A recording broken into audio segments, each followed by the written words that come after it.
The women's college basketball season tipped off on Monday, and you know what? Great game, really, to start the season with USC barely squeaking out a win against Ole Miss, 68-66. Those were the number 3 and number 20 ranked teams in the nation, and they did not disappoint. So I know since we want to kind of get excited for this women's college basketball season, we each picked 2 teams that we're both really excited to follow this season, and we're going to kind of tell you why and give you their storylines, because teams are always more fun when you're invested in their storylines and you're invested in the people, right? So I can get this kicked off, and people are probably going to roll their eyes at me when I say, oh, I picked UConn.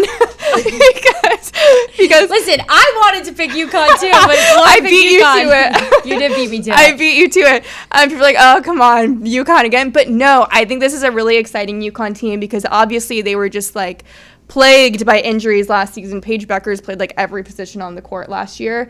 But what I'm most excited about with UConn is the opportunity to hopefully, fingers crossed, if they can stay healthy, see Paige Beckers and AZ Fudd play together and see how dynamic of a duo those 2 guards can be when they're really at their best. Because those are 2 players. AZ is now in her 4th year of college basketball. Paige Beckers is now in her 5th.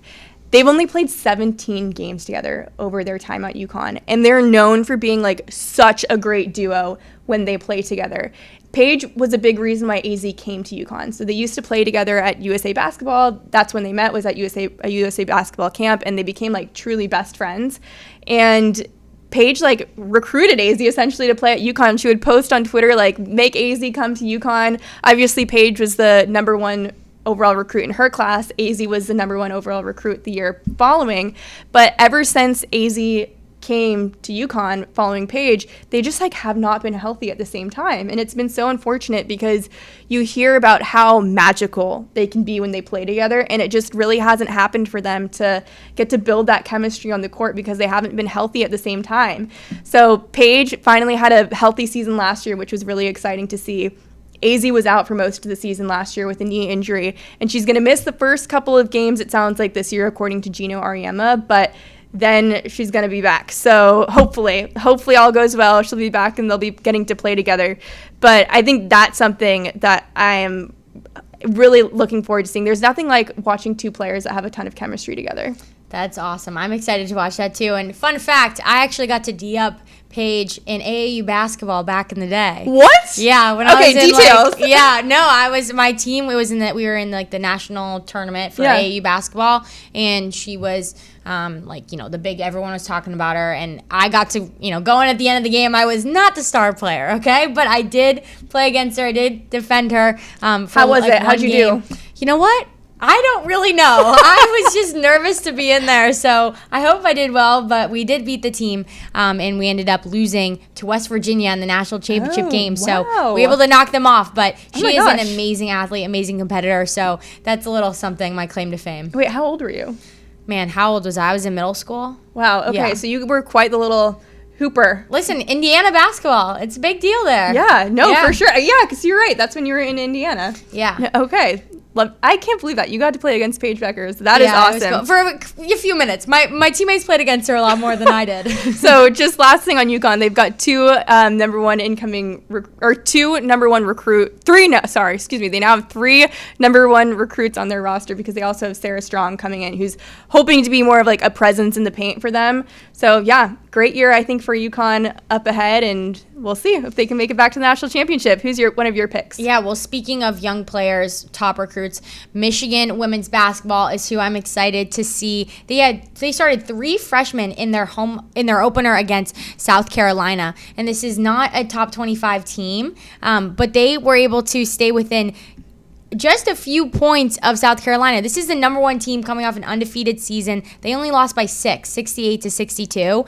And the freshman Silas Swords, she popped off. This girl scored 27 points. 27 points in her freshman debut, 12 rebounds, and just like forget the amount of points, you have 12 rebounds as a freshman in your first game ever. That is a hustle play. That is a hustle stat, and she said after the game, boxing out was a part of our game plan. That was something that we knew that we needed to get the edge on them early in the game, and that's what she did, and that's all that you can ask from a freshman. So really cool to see her just really lead this team, and I was actually able to talk to one of the seniors on this basketball team who used to be at Boston College college, and I said, hey, like, Sila, what the heck? That was insane. She said, Annabelle, she is the most humble person ever. And it's exactly what her coach and her other teammates said about her after the game. So I'm super excited to cheer them on. I'm super excited to see if they can carry this momentum. Usually when a team goes up against a number one ranked opponent, you have to give them your best game or you kind of bow out. And this Michigan team did not do that. So I'm really excited to see, and I wonder, can they keep this momentum up?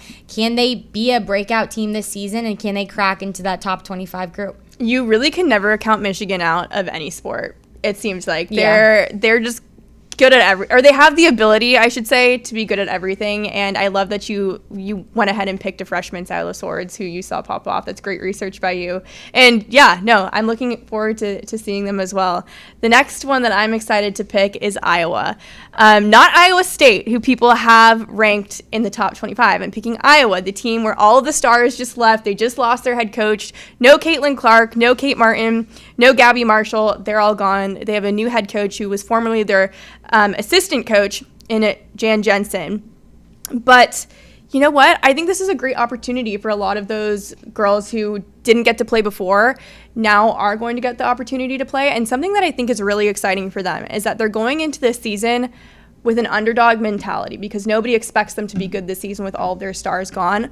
But they also have that experience. They have the experience at playing in the biggest games.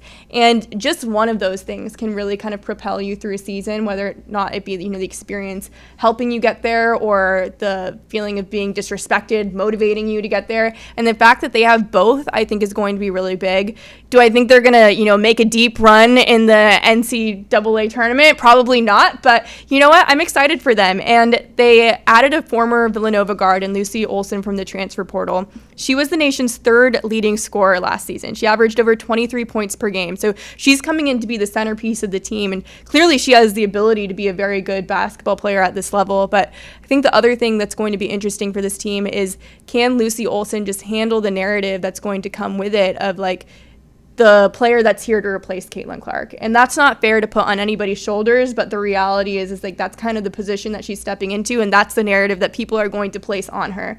So it's going to be interesting to see how she can handle that. I know so far people are saying that it seems like she's handling it really well. But yeah, I'm excited for Iowa. I mean, even with all of these stars gone, they've still sold out all their home games. So another good season, hopefully, for the Hawkeyes. That's a great reason to go to Iowa, to go watch a basketball game. That's probably an insane environment. And like you said, that experience, yes, you don't have your superstars, but that experience is still there. And I think that's so valuable. Throughout even my college experience, you lose your top players every year because they usually graduate. They're usually the older ones on the team. But you're still able to find a way if you can use that experience to your advantage. Yeah, definitely. All right, what's your last pick? All right, my last pick, a little tribute to my little brother Henry, who's out in Hollywood in LA, the UCLA women's Bruins, the basketball team. They are number 5 right now. Last season, they went 27-7, and they've made it to the Sweet 16 the last 2 seasons. So I'm really excited to see if they're able to even just break into that Final Four this year. They have 3 top 15 transfers. That's a lot of top 15 transfers. So I think the cool thing about that, especially with Charlize Ledger-Walker, she's from Washington State. She is coming off an ACL injury, but all her teammates have been talking about, even though she might not be on the court right away with them, the wisdom that she's brought to them, coaching them up, giving them advice. And usually, when you have transfers come in, you're testing the waters, you're figuring it out. But they have welcomed her in so much, just like the other transfers. And they want to hear from her. They want to get her advice on, how do you see things? And really, they were saying, we're just glad that we don't have to play against her anymore. And I think that is a really funny thing, because I've definitely felt that in my own experience when someone joins us. Whew, now we don't have to play against them, right? But they have Kiki Rice, London Jones, Lauren Betts. These are all players who have really taken on leadership roles and bought into what Coach Close is doing in her 14th year at UCLA. But the crazy thing, in their opening game, UCLA actually got a technical to start the game because they didn't deliver their lineup early enough. Oh, Yes. well, that's something that you would expect a head coach of that many. Okay, interesting. So they started the game with a technical, and I'm thinking like, man, good luck to that manager. Like to all the managers out there, that is a stressful job. Yeah. So hard to start the game off on that foot, but they were able to take down Louisville and win that game against the number 17 team, Louisville. Yeah. So it's a good team. So I'm excited to watch them and see how with this, transfer class and just with this momentum that they have going, if they're able to get it done this year. I love that you picked UCLA because so many people are talking about the team across town and USC. No, not University of South Carolina, University of Southern California. In my opinion, the real USC from California. But in any case, I love that you picked UCLA because I feel like they're getting a little bit overshadowed by Juju Watkins and everything that has been going on at USC over the past year and all the hype that they have. But no, great pick. I love it. Those are the 4 teams that we're picking for you guys to watch this season as you get into college basketball. But truly so many other teams to be able to watch. I know I just mentioned University of Southern California. Also, of course, University of South Carolina. I still can't get over the fact that they won all 38 games last season. It's crazy. An I had to undefeated recheck that too because when I was just looking at Michigan, it's like, oh, and the undefeated. I'm like, were they actually undefeated? I was like, oh yeah, they were actually undefeated. That is so hard. I literally have to double check that every single time I say it because I remember when I was like watching the games last year at the end during the national championship, they were saying undefeated, and I'm like, really undefeated the whole year? And I kept like fact checking it, and then every time we bring them up on this podcast, I'm always like, were they really undefeated? Because it's just like so unbelievable. So props to them and Dawn Staley for being able to do that. And that's why I picked Michigan because I was like, man, you got within 6. Like, we'll count that. Yes.